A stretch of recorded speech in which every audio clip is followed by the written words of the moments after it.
Wish me luck getting through this. Click links for Odyssey, Bit Chute, join channel, support channel on Coffee, the various other links. Join the Telegram if you want. It is a great way to keep in touch, but it's a free speech zone in a way that Discord definitely. The stalker from Discord came to Telegram. His first post is a picture of Laverne Coe, who is some kind of trans model of some sort. Like, hey guys, I'm back. Here's a picture of Laverne. I'm like, please go away. Please, no, I can't take any more pictures. Like, you know, the BLT thing is one thing. You're going to have to find somebody better looking than that person. Anyway, so Nick Sandman and Kyle Rittenhouse, interesting characters, interesting stories, guys who've kind of been thrust into the limelight at a very young age with the full force and pressure of this vermin parasite media. But the real issue is not those guys who were just kind of, the right place at the right time.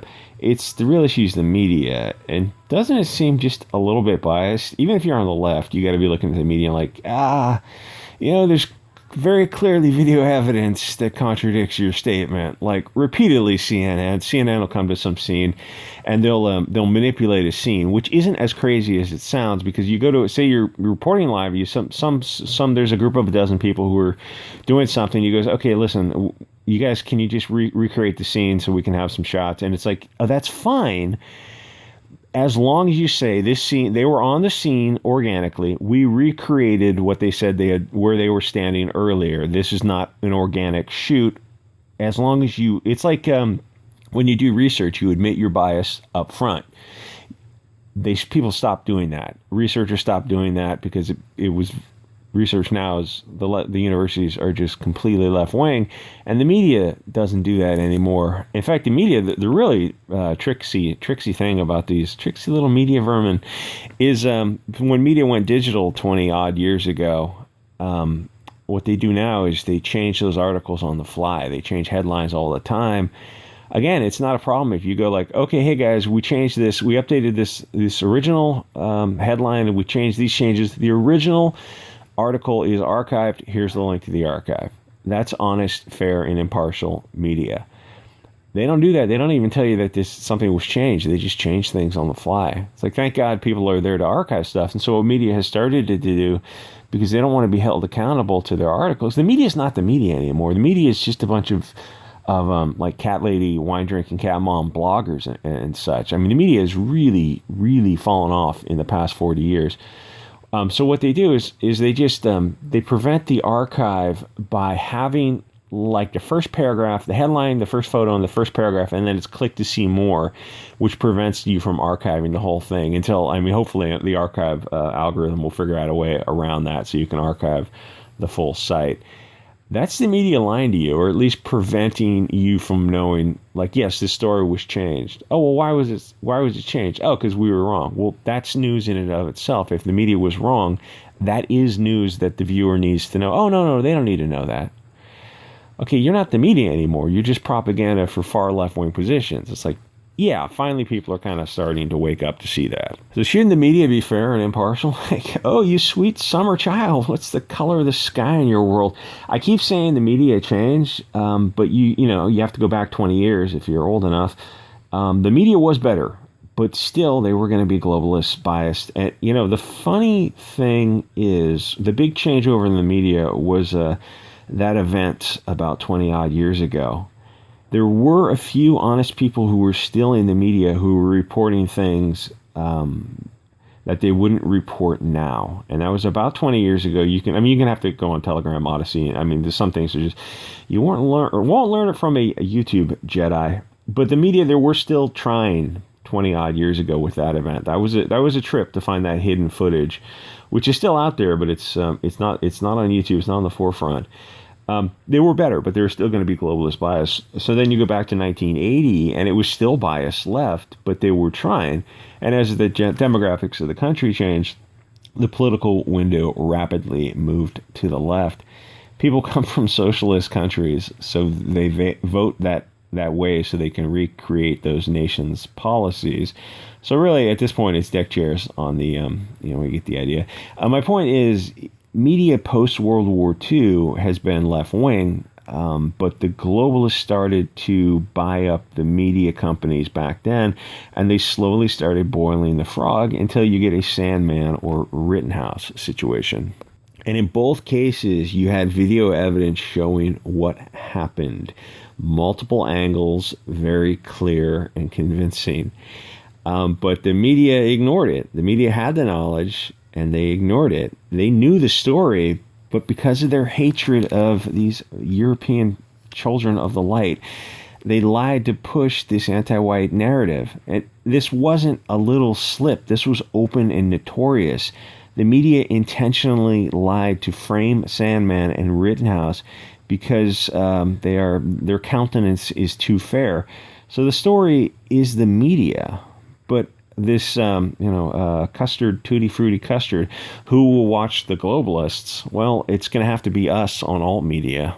It'd be a trip to talk to Tucker Carlson in private, like out of Montana, some fishing trip, and you talk to him in private. There's no cameras, there's no nothing, and you bring up some real stuff, and he just kind of like rolls eyes and shrugs his shoulders and goes like, "Yeah, what do you want me to do? I'm on the mainstream." There's like I can only do so much on the mainstream. It's like it is what it is. Oh, you guys must watch Fox. Oh, we're so far beyond Fox. Are you kidding? Fox to us is the same as CNN. It's even worse because it's Con Ops Incorporated. No, I don't watch Tucker. Although the only thing I see of Tucker is clips. Like people take little clips and put Tucker clips up, but I haven't seen that kind of stuff in years. It's deck chairs or Weimar is probably more accurate, I guess, because the media is too far gone to save. It's not some globalist biased media. It's the whole thing. It's not just a little offshoot. It's CNN, ABC, CBS, NBC, MSNBC, Vox, Mike, BuzzFeed, Slate, Salon. Now this. There's probably a ton of media companies. I don't even remember the names of them. To be fair, some of them come and go in that they get funded with venture capital startup stuff, and they just burn through that and like, oh yeah, it's time to make some money, and it's like, oh yeah, it's just not happening. Oh well, are we going to make money in the future? No, probably not. So we're just a propaganda outlet that burned through, $20 million. It's like, what are we valued at now? Does it go into negatives? Because that's kind of what it is. I don't like, what would BuzzFeed be worth now, or what is the Mary Soon worth now? 95% of the media is controlled by alt-left, anti-European globalists. And the thing is, I know how all this stuff, I know how weird it sounds. And believe me, if you told me I'd be doing this stuff like 5 or 10 years ago, or even use a phrase anti-white, I just would not have been on board with that. I didn't know what I didn't know. So I realized how kind of tinfoil hatty, Alex Jonesy it sounds. But when you repeatedly see, what is that, the Sherlock Holmes writer say? It's like when you discount all these other theories, the one you're left with is the one you kind of have to go down. And it is what it is. The rabbit hole is there for you to enter, as sexual as that sounds. The thing is, the mainstream tech media, also Facebook, Instagram, Twitter, are essentially controlled by John Greenblatt at the ADL. If he wants Nick Fuentes removed, then Nick Fuentes is gone a few days later, which has an interesting result in that the dog whistles on Twitter are increasing, and they are awesome because the algorithm can't pick it up. Like, you get your account eventually kicked off because people will report your tweets. Just hundreds of tweets get reported, and the person who's looking at it's like they don't see a violation, but it doesn't matter. It's like one clear violation is a mark, but 500 reports on things that aren't violations is also a mark, and eventually they'll kick you off just because they want to. It's like it's like how you get kicked off YouTube. It's like, what do these people do to violate YouTube terms of services? All these other channels that got kicked off, like, they didn't do anything. YouTube just didn't want them pushing a narrative out. Really, what did they do? They helped Trump get elected in 2016, and they never wanted to see that repeated. So what's happened is, besides the dog whistles, is Gab, Odyssey, Telegram started to blow up because people really seem to enjoy free speech. The left on Twitter can make death threats against these fair-skinned heroes, and nothing happens to them legally, and nothing happens to their accounts on Twitter. Those accounts are all still up on Twitter, no problem. The media and social media are openly alt-left platforms. They have such total control that they can lie about these two plucky sons of Europe. Now, Rittenhouse, I think, is like part Mexican or something, but whatever. Well, close enough. Now, on the other hand, we have ubiquitous cell phones and this alt media platforms to disseminate information, which if we didn't have Telegram, Gap TV, Bit Chute, World True Video, and the rest, some of these stories would just never get out. The reason the mainstream covers like the Sandman stories, like, oh, we might have been wrong about Sandman, is because everyone was posting videos on all these platforms, on the alt media platforms, which will allow you to post it. And then you go like, oh, we're posting it on Facebook, Instagram, and Twitter. Yeah, they just take them down. The funny thing about the written stuff is when I was on Twitter, I was posting that stuff on Twitter, and I put it on Bit Chute and Odyssey, the various videos. Even back then at the very beginning, the videos were clearly out. They showed Rosenbaum. They showed everything. Josh Zeminski was the first felon in possession of a pistol who popped off around in the air as Rosenbaum was chasing Rittenhouse. It's like that video. There's videos of that from different angles, multiple. There's like 3 or 4 videos of that event, crystal clear. It shows one person chasing another person, and the person at the last moment turns and fires in self-defense. It's crystal clear. It should never even have gone to trial.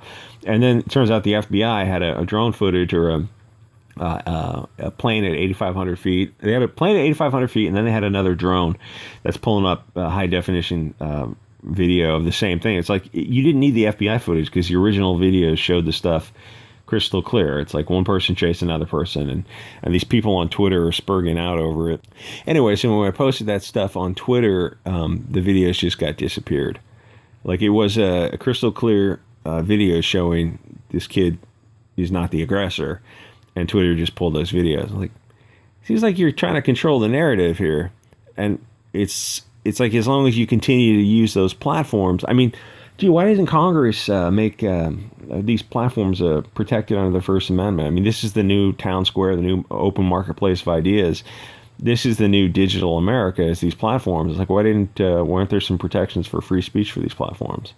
Yeah, you'd have to ask your congressman why they're doing that and why they're not doing that. They don't care about that because they don't represent you. We represent us. The thing is, guys like this, they make these claims. There's a couple people who are making these claims, and they get like 25,000 likes and shit, showing that, this one person was chasing the other person. You go, Rittenhouse was the aggressor, and they show a still JPEG, and you go, so where's the link to the video? I know maybe Twitter won't allow it, but you can link to Odyssey and Bit Chute and World True Video and 100 other video hosting platforms. Why don't you include that link? It's like, shiny object. I gotta go. Shiny object. Yeah, even like you can spend the next 10 years suing these people. Like entire law firms could be dedicated to these suits, and the issue isn't so much as a payout for the guy. It's to send a warning to the media, but like between these two, Sandman and Rittenhouse, it might total $1 billion in damages. $1 billion, believe it or not, is nothing to the media machine. It's a very, very small blip. These people have money to the extent that money has any meaning. It's hard to explain on YouTube. They can change the meaning of money almost at whim.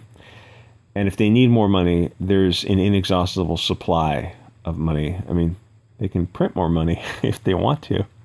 If you print more of this paper, doesn't it devalue the paper? Oh, no. Well, you want to expand on that answer? No need. Just because usually, if you have more of something, the value kind of goes down. It's kind of been the human experience for as long as you had anything, the value goes down. Like, so, in the past 2 years under Biden, have you printed more currency than in the past world history? More U.S. denomination? Yes, that's true. So isn't inflation kind of increasing up to like 1982 levels? That's also true. I can't help but feel that we're being played here. That was definitely true. Anyway, like, comment, subscribe, and I'll see you guys all next episode.